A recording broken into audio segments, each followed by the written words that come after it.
لیکن یہ نفوس قدسیہ اچھی طرح جانتے ہیں جو عشق اور محبت کی چاشنی کا مزہ چکھ چکے ہیں، جو عشق اور محبت کی دولت لازوال لے کر اس دار فانی سے ملک جاویدانی کی طرف سفر کر چکے ہیں، جو آیت کریمہ یحبکم اللہ بوئے وسط خوشگوار سو چکے ہیں، جو آج بھی حیات ہے اور صبح قیامت تک حیات رہیں گے، جنہیں دنیا میں کوئی رنج و ملال نہ تھا اور نہ ہی میدان محشر کا کوئی خوف و ہراس ہوگا۔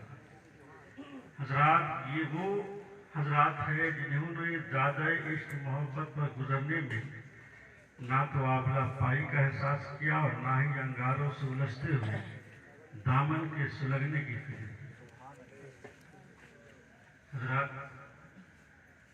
سرکار دو عالم صلی اللہ تعالیٰ علیہ وسلم فرماتے ہیں کہ جس نے میرے دوست سے دوستی نہیں کی اور جس نے میرے دشمنوں سے دشمنی نہیں کی وہ میری رحمت حاصل نہیں کر سکتا۔ جبکہ حدیث قدسی ہے کہ رب تبارک و تعالیٰ فرماتا ہے من عادی لی ولی فقط آذنتہ بالحرب، جس نے میرے کسی ولی سے دشمنی کی تو میں اس سے اعلان جنگ کرتا ہوں۔ اگر کوئی کہے کہ میں ولی کو نہیں مانتا، ان سب کو ماننے کی کوئی ضرورت نہیں ہے، تو گویا کہ وہ اپنا رب سے تعلق بگاڑ رہا ہے اور رب سے جنگ کر رہا ہے۔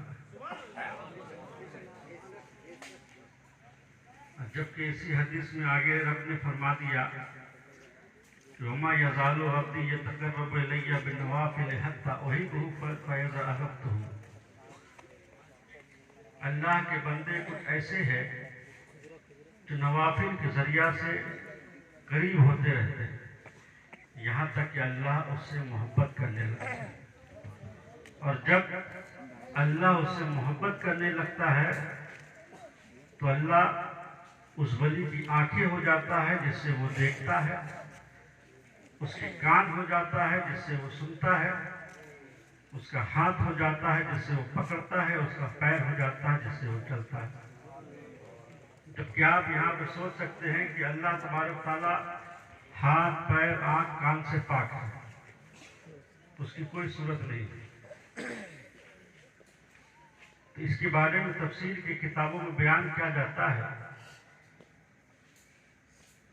کہ اللہ کسی کی آنکھ ہو جاتا ہے، اس کا مطلب ہے کہ نور الہی اس کی آنکھ ہو جاتی ہے جس سے وہ دیکھتا ہے، نور الہی اس کی کان ہو جاتی ہے جس سے وہ دور کی چیزوں کو سنتا ہے، نور الہی اس کا ہاتھ ہو جاتا ہے جس سے وہ پکڑتا اور اشارہ کرتا ہے، اور نور الہی اس کی پیر ہو جاتا ہے جس سے وہ چلتا ہے۔ تبھی تو آپ نے اجمیر میں دیکھا کہ خواجہ نے آنا ساگر پہ اشارہ کیا تو ایک کوزے میں چلا آیا۔ تبھی تو آپ نے اجمیر میں دیکھا کہ خواجہ نے اپنے کھڑون کے اشارہ کیا تو جوگی جیفال کے سر پہ پڑا اور اسے نیچے لے آیا۔ تبھی تو آپ نے خواجہ کو دیکھا کہ اٹھنیوں کا اشارہ کیا تو بادشاہ کی اٹھنیاں بیٹھی رہ گئی۔ تو یہ ولیوں کا مقام اور رتبہ ہے۔ تبھی تو سرکار نے فرما دیا کہ جس نے میرے دوستوں سے دوستی اور میرے دشمنوں سے دشمنی نہیں کی وہ میری رحمت حاصل نہیں کر سکتا، اور جس نے کسی ولی سے دشمنی کی گویا اس نے رب سے لڑائی۔ تو اللہ کا شکر ہے کہ ہم لوگ اللہ کی عبادت بھی کرتے ہیں، رسول اور اس کے ولیوں سے محبت بھی کرتے ہیں، ورنہ کچھ لوگ تو ایسے ہیں کہ ولی سے تو محبت کرتے ہیں لیکن فرائض کا انکار کر دیتے ہیں۔ آپ ہی کے آس پاس کچھ ایسے لوگ ہیں کہتے ہیں کہ قرآن شریف میں آیا ہے کہ نماز قائم کرو، نماز قائم کرو آیا ہے لیکن کیسے پڑھیں؟ اس لیے نماز قائم کرنے کے بارے میں بتایا گیا ہے، بس اس سے زیادہ کچھ نہیں بتایا گیا ہے۔ رکوع کرنے والے کے ساتھ رکوع کرو، سجدہ کرنے والے کے ساتھ سجدہ کرو، اس سے زیادہ کچھ نہیں بتایا گیا۔ تو ہم کیسے پڑھیں؟ یہ وہ نماز نہیں ہے جس کے بارے میں بتایا گیا ہے، جبکہ وہ رسول کے اس قول کو نہیں دیکھتے، جبکہ سرکار نے فرما دیا کہ تم نماز پڑھو اس طرح جس طرح کہ میں پڑھتا ہوں۔ تو اگر قرآن کی اس تفسیر، اس حدیث کو اگر دیکھیں تو نماز پڑھنا سیکھ جائیں گے۔ اور کہتے ہیں کہ ہم تو خواجہ والے ہیں، چشتیہ والے ہیں، تو خواجہ کی زندگی کو نہیں دیکھتے، کیا انہوں نے نماز چھوڑی تھی کہ نماز پڑھی تھی؟